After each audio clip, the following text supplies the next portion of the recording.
OptConnect emaTechTalk. My name is Horan. I'm the Embedded Sales Director for OptConnect, and we have Matt Voigt, who is the Cellular Hardware Embedded Engineer. So Matt, what are we going to talk about today?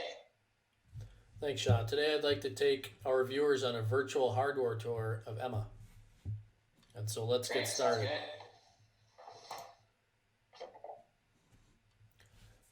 All right, so what we've got shown here is our smart embedded modem. It's an LTE category 4 end device certified modem. It's a very small form factor. And so let me slide a quarter up here just to give a reference.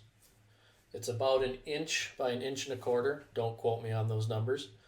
So it would serve very well for small compact designs. Let's take a closer look. If we zoom in a little bit, I'd like to show you some information that's on the label here.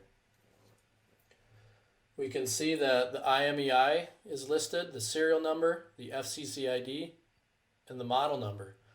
There's also a QR code that when scanned makes this information available.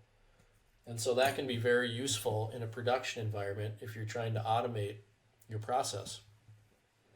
To the right side, we have two U.FL connectors, one for the primary antenna, one for the diversity antenna.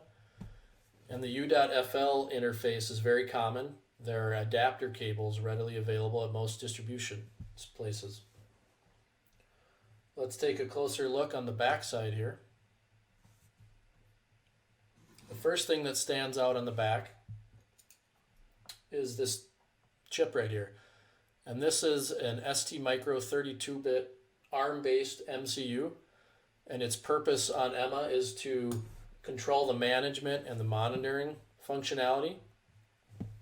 Next to that, we have a dual SIM card slot, and if I tilt this up, you can see the two SIMs in there.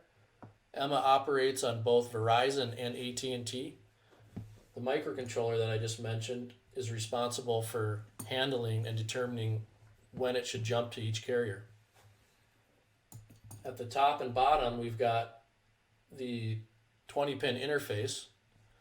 And if I tilt this sideways, we can see that this is a through-hole interface. And what's exposed at these pins are the communication interfaces. One UART for the AT command set, another UART for OptConnect's proprietary ema-Link management interface, and then the underlying Telit LE910 USB 2.0 interface. And so that was just a quick overview of our smart embedded modem from a form factor and physical hardware standpoint. And so I'd like to pass it back to Sean to close things out. Thanks, Matt. Appreciate that. Learned a lot myself. Hope everyone here on the show learned about ema. We'll be doing some additional presentations to kind of do a deeper dive in ema and how to develop. And so we really enjoy this OptConnect emaTechTalk, and we look forward to seeing you again. Thanks.